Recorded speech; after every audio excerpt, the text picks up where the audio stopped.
Hello again everyone, this is Michinatsu. I assume most of you guys are born in Japan, and some of you may have had overseas experiences such as studying abroad or working holiday, but still most of your time has been spent in unknown English environment, hasn't it? Then let me ask you something. Why, despite having such a passion for English, can't we speak English fluently? It's a big question. It's a good question as well, isn't it? Do you think it's because we are not smart enough? Or is it because we don't have enough time to study? Or maybe because of the poor English education system in Japan? I mean, we can blame everything on it, right?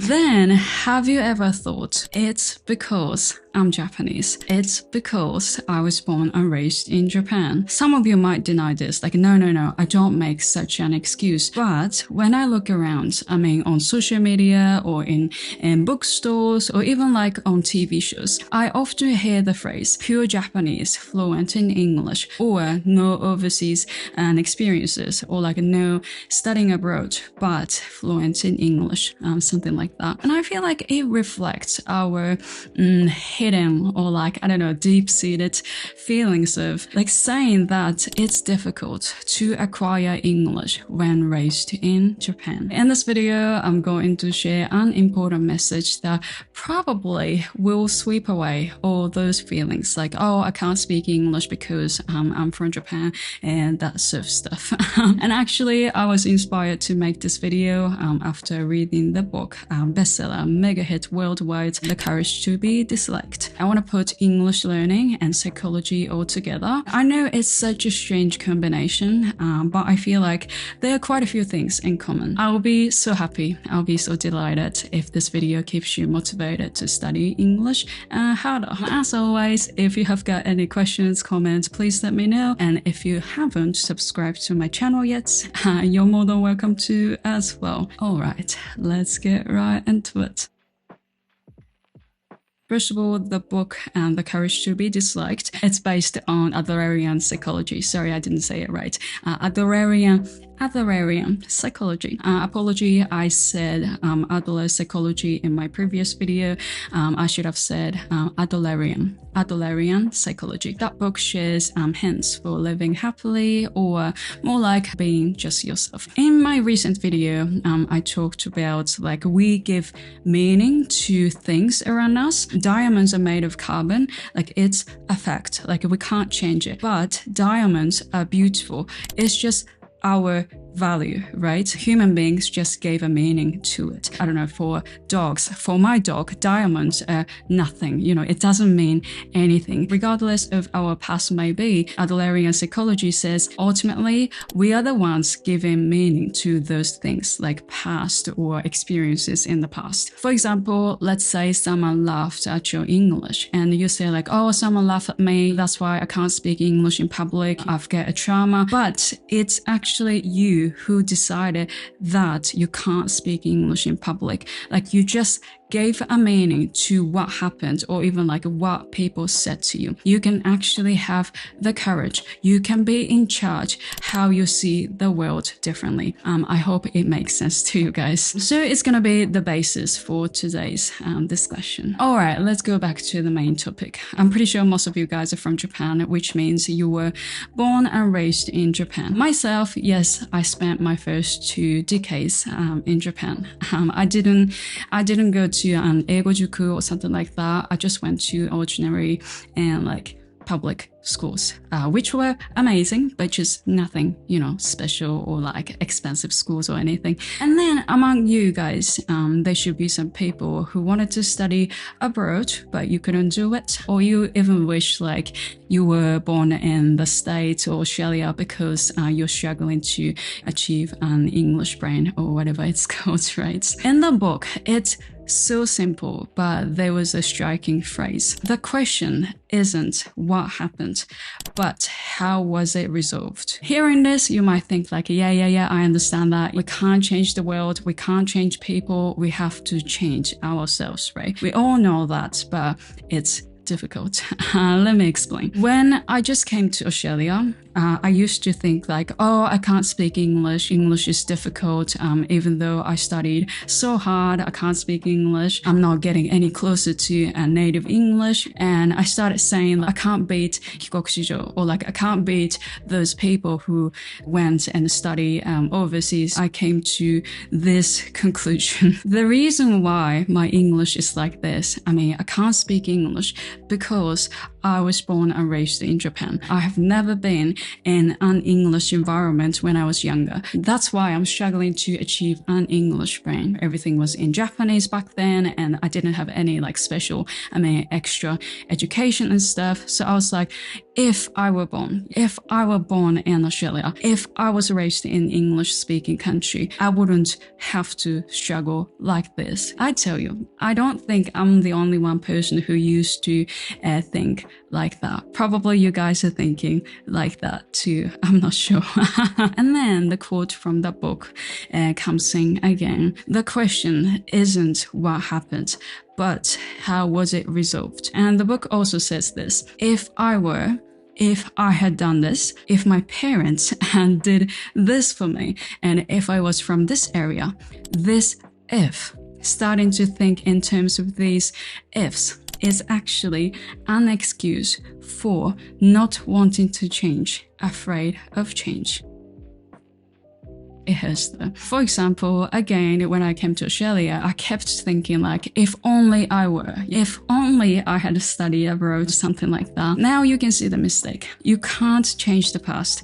I can't change the past. Nobody can change the past, right? Clinging to the past won't change anything. Like even like richest person in the world, they can't change the past. They can sort of like trick a little bit in the past, but they can't even touch it. They can't fix it at all. And then the worst thing is to cling to the past and do nothing. Complain that you can't reach your goals now because of your past or where you were born. Does it resonate with you? And I tell you, excuses are handy. They are handy as, Daiso or something like that. They're so handy, right? If you have those excuses, you don't have to do anything now, right? Because you don't have to work hard now. You've got a reasonable excuse. Like you can tell your friends like, hey, I can't do this because I was like that. I can't do this because I wasn't raised in this kind of family. I can't do this because the school didn't offer me that education. I can't do this because he or she, didn't do this to me. Someone said to me or whatever. Excuses are infinite. It feels good talking about, whining about stuff like, oh, my parents, my school, oh, I didn't do this, oh, I'm not smart and stuff. But do you think it's efficient? Is it really efficient for us? Like, does it give us anything positive? There's a striking phrase in that book. For one thing, right now, you are unable to feel real happiness. But you are unhappy now because you yourself choose being unhappy. Are you feeling sorry for yourself for being born that way you were? And becoming the tragic, like, princess saying like, oh, I can't speak English because my parents didn't send me to an international school. Oh, I can't speak English because I'm Japanese. Japanese is one of the most difficult languages in the world. You can't change where you were born, your family, your race, or even era. But actually, the issue is not the past, but here and the present. In The Courage to be Disliked, they call your way of seeing the world lifestyle. But your way of thinking at things or the world is a lifestyle. And you can actually change it. We can change it. We can change how we see the world. As I said that in my previous video, we can change our lifestyle. But it's not easy. That's why we just go like complaining about stuff or just make an excuse. Or I would say blame something on like parents or school or the country that you're born in. And then now what we can do, what the book says is we need to have the courage to see the way we see things. But if you don't have that courage, what's going to happen? Well, nothing will change. You just go back to complaining mode and you just blame something on, the country or your parents. Again, your unhappiness cannot be blamed on your past or your environment. And it isn't that you lack competence. You just luck, courage. I was born and raised in Japan. It can't change. And honestly, I'm proud of it, so I don't even want to change. But honestly, some people might think like, oh, Chinatsu, you have been in Australia for a while. It's not fair. You might say that. But you can't see it through this video, but it took so long to get here. Right.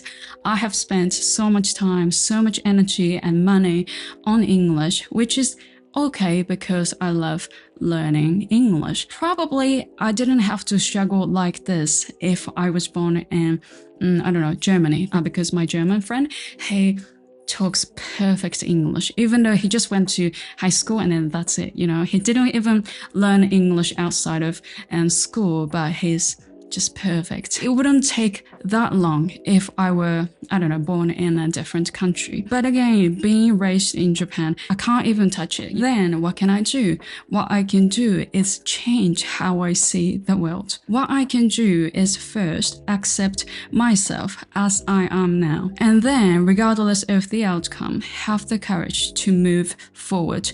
Move forward. As an example, I'm going to talk about myself. Like born and raised in Japan, and I'm learning English. First, I have to accept that fact. I can't change it. It's just a fact. What I enjoy in making videos like this is actually not the part that I speak English in front of the camera, because it requires a lot of energy. It's tiring. But what I enjoy is when I do editing, I put Japanese subtitles. That's my favorite part. I never ever let anyone do this. Like, it's my job because I do love translating. I'm not a translator, so it might not be perfect, but every time I translate something, like, I feel like so grateful. Like, I feel the joy, like translating between like English and Japanese, because probably you know that, like, there are so many expressions that I can't even express in English. If I were a native English speaker, I wouldn't be able to feel this. I never ever took it for granted. Even though I'm not perfect in English, I love Japanese. Like, I feel happiness reading Japanese and speaking Japanese as well. But again, I wouldn't be able to think like that if I hate, being born and raised in Japan. This gratitude comes from admitting that I'm Japanese and born and raised in Japan. And the next thing is, because learning English is challenging, we try to find, efficient learning methods, right? You can apply that to something else when you want to learn something else, right? If you have never struggled like studying, I don't think you ever think about it. So it's a benefit. Also, because you know how challenging it is to master English, you can understand people, especially people who speak English as their second language, or even like speak Japanese as their second language. I'm in a community, a very friendly, like happy community at work. Most of the people are actually from overseas. And then we understand how difficult it is to speak English. We sort of like care about each other, and we try to do our best to understand each other, even though our English is not perfect. But we can do that because we know the struggles, we know the challenges of understanding English. I think we can do that to people. Do you still say it's unfair? I don't think so.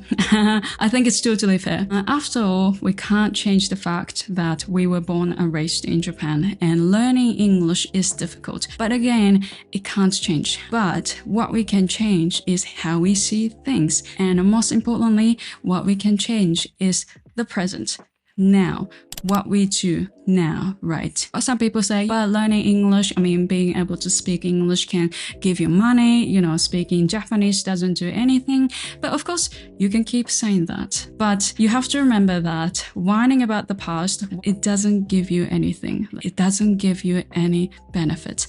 But it just feels good. I want you guys to try to be present, try to change in the present. Make a change in the present because that's what we can do. Can you find something positive to focus on? And when you feel stuck with English, instead of saying like, because I'm in Japan, probably there should be something like you can do now. It might be hard, but there should be something you can work on right now, not in the past, right? And please, don't fall into the trap of thinking like you're not good enough. But if you truly want to change your situation, if you want to achieve your dreams, goals, or whatever, it can be anything. It's about changing the present. Even a small change can lead to a significant result, right? I have built up to this point by just accumulating small achievements in the present. That's what I did. And if you are, by any chance, if you're sort of like on the edge, like giving up English, I want you to think about it. Like, don't look back the past because it can't be changed. But what we can do is what we do right now and nothing else.